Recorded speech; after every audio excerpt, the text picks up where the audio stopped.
ತಪ್ಪು ಮಾಡಿದ್ರೆ ತಾನೇ ಬೈಯೋದು, ಸುಮ್ಮನೆ ಬೈತದ?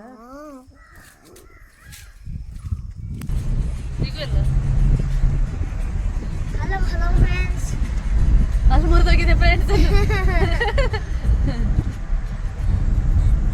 ಯಾವ ಬಸ್ ಈಗ ಸ್ಟೇಟು ಯಾವುದು ಅಪ್ಪನ ಮನೆಗೆ ಹೋಗುತ್ತಿದ್ದೇವೆ. ನಾಗರ ಸರಿಗೆ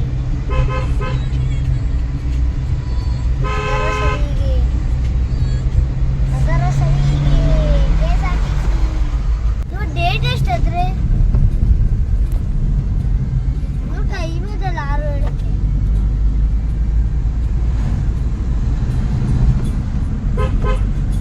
ಹಾಯ್ ಫ್ರೆಂಡ್ಸ್, ಹಲೋ.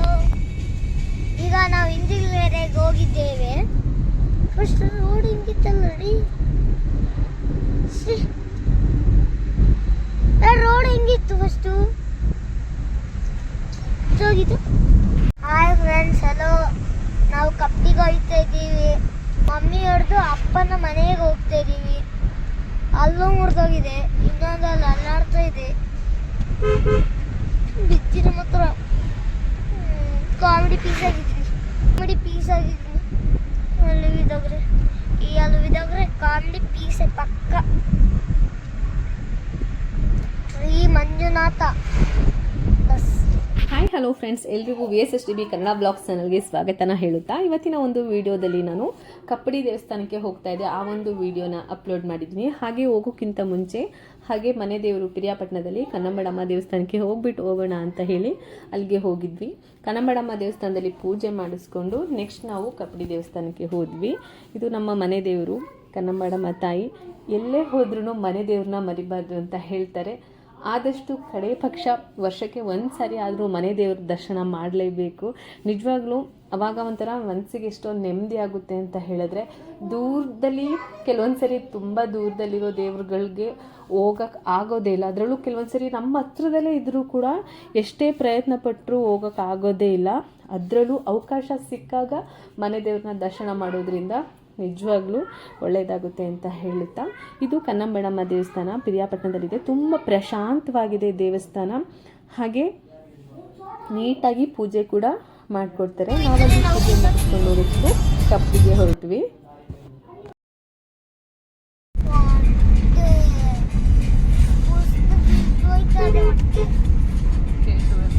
ನಮ್ದು 5 ನಿಮಿಷ ಇಲ್ಲಿನೇ ಹೊಟ್ಟೆ ತಿಂದು ಬಿಡ್ತಾರೆ.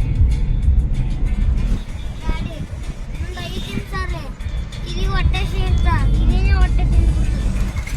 ಅದಕ್ಕೆ ಜಾಲರಿ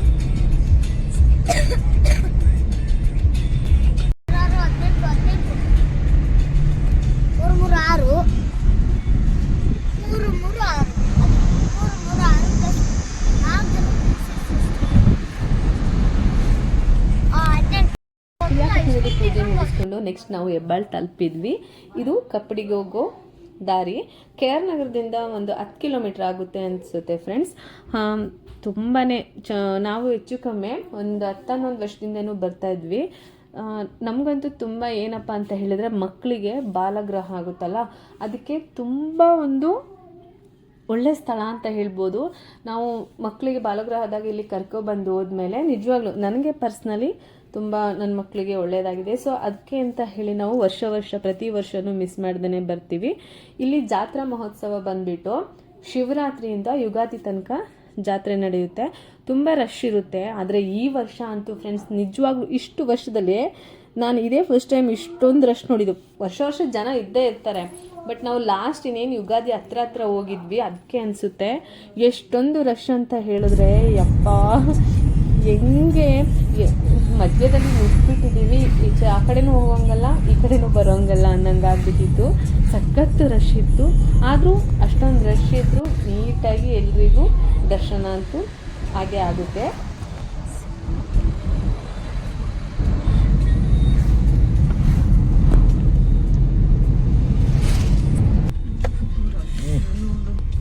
ದೊಡ್ಡ ದೂರ ಏನಿಲ್ಲ, ಏನು ರಶ್ ನೋಡಿ.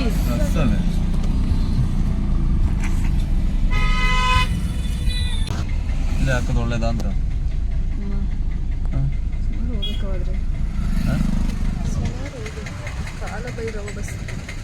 ಭೈರವ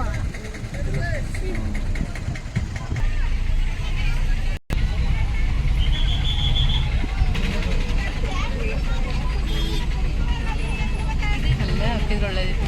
ಈ ಕಡೆ ಹಾಕ್ಬಿಡೋ ಆಮೇಲೆ ಅಲ್ಲಿ ಸ್ಟಕ್ ಆದ್ರೆ ಕಷ್ಟ ಅಲ್ಲ. ಅಲ್ಲಿ ನೋಡಿದ್ರೆ ಹಂಗೆ ಮಾಡಿದ್ರು, ಇಲ್ಲಿ ನೋಡಿದ್ರೆ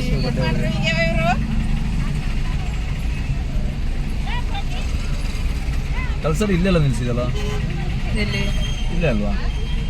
ಅಲ್ಲಿ ಅದ್ರೊಳಗೆ ಪಾರ್ಕಿಂಗ್ ಒಳಗೆ ಕಡಿಬೇಕಾಗ್ತದೆ.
ಕಾರ್ ಹತ್ರ ಬರ್ತಾನೆ ನಾನು ಕೊಡಲ್ಲವ.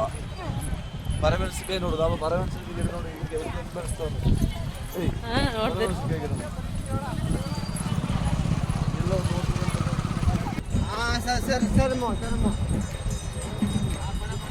ಏನೋ ಉತ್ಸವ ಆಯ್ತು, ಅದ್ರಲ್ಲಿ ಮೊಗ ಇಟ್ಕೊಳ್ಳಿ ನೀವು ಒಂಚೂರು ವಿಡಿಯೋ ಮಾಡ್ಕೊತೀನಿ.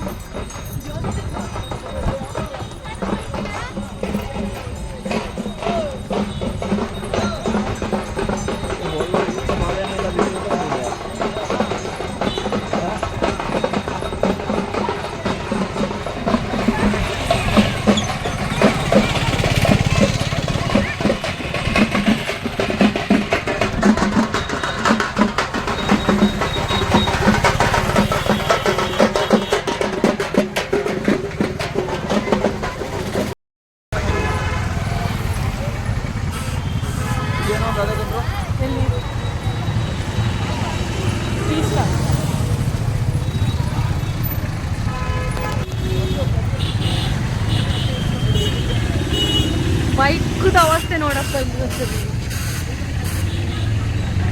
ಈ ಕಡೆ ನೋಡಿ, ಈ ಕಡೆ ಆ ಕಡೆ ನೋಡೋದು.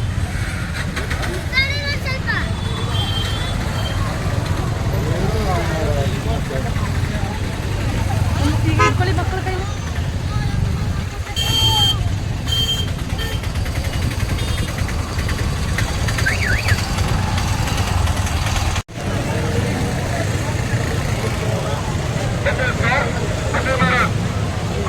ಎಲ್ಲರೂ ಒಳಗಡೆ ಸರಿ ಇಲ್ಲ.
ಬೇಜಾರು ಮಾಡ್ಕೊಂಡ್ರಿ, ನಾವೇನು ಮಾಡ್ಬೋದು ಅಂತ ತಳ್ಳಾಟ ಮುಂದೆ ನಾವೇನೋ ಮಾಡೋಕ್ಕಾಗಲ್ಲ. ನೀವೇ ಅಡ್ಜಸ್ಟ್ ಮಾಡ್ಕೊಂಡು ಫೈನಲಿ ಇದು ಮಾಡ್ಬಿಟ್ರು ನಾವೇನು ಮಾಡೋಣ. ಕಡೆಯವರಲ್ಲಿ ಮೈಕ್ ಅನೌನ್ಸ್ಮೆಂಟ್ ಹತ್ರ ಬಂದಿದ್ದಾರೆ. ಮೈಕ್ ಅನೌನ್ಸ್ಮೆಂಟ್ ಹತ್ರ ಬನ್ನಿ. ರತ್ನಮ್ಮ ಮುಂಡಳ್ಳಿ. ನೋಡಿ ತಳ್ಳಾಡ್ತೀರಾ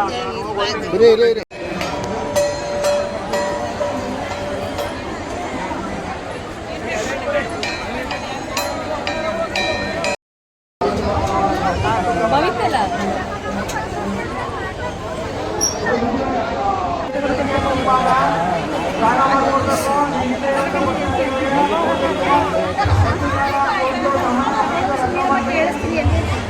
ದಯವಿಟ್ಟು ಭಕ್ತಾದಿಗಳು ಮನೆಯಲ್ಲಿ ಯಾರನ್ನೂ ನಿಲ್ಸ್ಕೊಡಿ, ಬೇಗ ಕಳಿಸ್ರಪ್ಪ ಸೆಕ್ಯೂರಿಟಿ ಅವರೇ. ದಯವಿಟ್ಟು ಅಲ್ಲೇ ಸ್ಟಕ್ ಆಗ್ತಾ ಇರೋದು ಕಳಿಸ್ಬಿಡಿ. ಹೋಗಮ್ಮ, ನೀವು ಇಲ್ಲಿ ಕ್ರಮ ಬಂದಿದ್ದೀರಾ?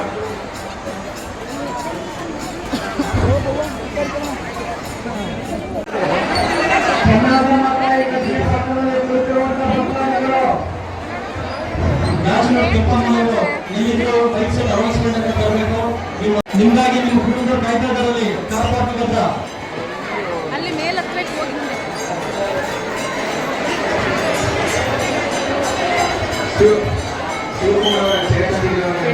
ವಿಡಿಯೋ ನೋಡಿದ್ರೆ ಅನ್ಕೋತೀನಿ ಜನ ಸಾಗರ ಅಂತಾನೆ ಹೇಳ್ಬೋದು.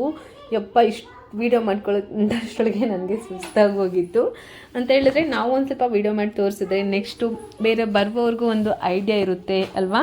ಸೊ ಹಾಗಾಗಿ ಇಷ್ಟೊಂದು ವೀಡಿಯೋನ ಮಾಡಿಕೊಂಡೆ. ತುಂಬ ಚೆನ್ನಾಗಿದೆ ದೇವಸ್ಥಾನ. ನಾವು ಅವಾಗ ಹೋಗ್ತಾ ಇದ್ದಕ್ಕೂ ಇವಾಗಕ್ಕೂ ತುಂಬಾ ಇಂಪ್ರೂವ್ಮೆಂಟ್ಸ್ ಮಾಡಿದ್ದಾರೆ. ಬಟ್ ಜನಗಳು ನಾವು ಓದೋರ್ನ ಸ್ವಲ್ಪ ನೀಟಾಗಿ ಇಟ್ಕೋಬೇಕು. ಅಲ್ಲಿ ಸ್ನಾನ ಮಾಡಬೇಕಾದ್ರೂ ಅಷ್ಟೇ ಅಲ್ಲಲ್ಲೇ ಬಟ್ಟೆಗಳನ್ನೆಲ್ಲ ಅಲ್ಲಲ್ಲೇ ಹಾಕೋದು, ಸೋಪ್ ನೀರು ಹಾಕೋದು, ಅದ್ರ ಕಸ ಪ್ಲಾಸ್ಟಿಕ್ ಎಲ್ಲ ಬಿಸಾಡೋದು ಮಾಡ್ತಾರೆ. ಸ್ವಲ್ಪ ಓದೋರು ಜನಗಳೇ ಅರ್ಥ ಮಾಡಿಕೊಂಡು ಸ್ವಲ್ಪ ಶುಚಿಯಾಗಿ ಇಟ್ಕೊಂಡ್ಬಿಟ್ರೆ ಆ ಒಂದು ಕ್ಷೇತ್ರ ಇನ್ನೂ ಶುಚಿತ್ವದಲ್ಲೂ ಕೂಡ ಮುಂದೆ ಇರುತ್ತೆ. ಅವ್ರು ತುಂಬ ಚೆನ್ನಾಗಿ ಮೇಂಟೈನ್ ಮಾಡಿದ್ದಾರೆ. ಆಡಳಿತ ಮಂಡಳಿ ಆಗಲಿ ಏನೇ ಆಗಲಿ ತುಂಬ ಚೆನ್ನಾಗೇ ಮೇಂಟೈನ್ ಮಾಡಿದ್ದಾರೆ ದೇವಸ್ಥಾನನೂ. ಹಾಗೆ ಅಷ್ಟೊಂದು ಜನ ಮೇಂಟೈನ್ ಮಾಡೋದು ಅಂತ ಹೇಳಿದ್ರೆ ಸಾಮಾನ್ಯವಾದ ವಿಷಯ ಅಲ್ಲ. ಅವರ ಒಂದು ಶ್ರಮಕ್ಕೂ ಬೆಲೆ ಕೊಡುತ್ತಾ ಓದೋರು ಕೂಡ ಸ್ವಲ್ಪ ನೀಟ್ನೆಸ್ ಮೇಂಟೈನ್ ಮಾಡಲಿ ಅಂತ ಹೇಳುತ್ತಾ ಇವತ್ತಿನ ವೀಡಿಯೋನ ಇಲ್ಲಿಗೆ ಮುಗಿಸ್ತಾ ಇದ್ದೀನಿ ಫ್ರೆಂಡ್ಸ್. ಹಾಗೆ ನೆಕ್ಸ್ಟು ಮಳೆ ಎಲ್ಲ ಹೊಡೆದ್ಮೇಲೆ ನಮ್ಮಲ್ಲಿ ಕಾಫಿ ಹೂವಾಗಿತ್ತು. ಆ ಒಂದು ವೀಡಿಯೋನೂ ಕೂಡ ಇಲ್ಲಿ ಅಪ್ಲೋಡ್ ಮಾಡಿದೆ. ನಮ್ಮ ಕೊಡಗಿನ ಜೀವಾಳನೇ ಕಾಫಿ. ಆ ಒಂದು ಕಾಫಿಗೆ ಉತ್ತಮ ಬೆಳೆಯಾಗಿ ಎಲ್ಲ ಹೂ ಬಿಟ್ಟು ಮುಂದಿನ ಒಂದು ವರ್ಷದಲ್ಲಿ ಒಳ್ಳೆ ಫಸಲು ಬರ್ತಾ ಇದೆ ಅಂತ ಹೇಳಿದ್ರೆ ಎಲ್ಲರೂ ಮುಖದಲ್ಲೂ ಒಂದು ಸಂತೋಷ. ಆ ಸಂತೋಷನ ನಾವು ನಿಮ್ಮೊಂದಿಗೆ ಕೂಡ ಹಂಚ್ಕೊಂಡಿದ್ದೀನಿ. ಹಾಗೆ ವಿಡಿಯೋ ಇಷ್ಟ ಆಗಿದ್ದರೆ ದಯವಿಟ್ಟು ಎಲ್ಲರೂ ಕಮೆಂಟ್ ಮಾಡಿ. ಹಾಗೆ ಮುಂದೆ ಬರುವ ಎಲ್ಲ ವೀಡಿಯೋಗಳಿಗೂ ಕೂಡ ಸಪೋರ್ಟ್ ಮಾಡಿ ಅಂತ ಹೇಳುತ್ತಾ ಇವತ್ತಿನ ಈ ಒಂದು ವ್ಲಾಗ್ನ ಇಲ್ಲಿಗೆ ಮುಗಿಸ್ತಾ ಇದ್ದೀನಿ ಫ್ರೆಂಡ್ಸ್. ಯಾರೆಲ್ಲ ಇನ್ನೂ ನಮ್ಮ ಚಾನಲ್ನ ಸಬ್ಸ್ಕ್ರೈಬ್ ಮಾಡ್ಕೊಂಡಿಲ್ವೋ ದಯವಿಟ್ಟು ಸಬ್ಸ್ಕ್ರೈಬ್ ಮಾಡಿಕೊಂಡು ಚಾನಲ್ನ ನೋಡಿ ಅಂತ ಹೇಳುತ್ತಾ ಮತ್ತೊಮ್ಮೆ ಧನ್ಯವಾದಗಳನ್ನ ತಿಳಿಸ್ತಾ ಟೇಕ್ ಕೇರ್. ಬಾಯ್ ಬಾಯ್ ಫ್ರೆಂಡ್ಸ್.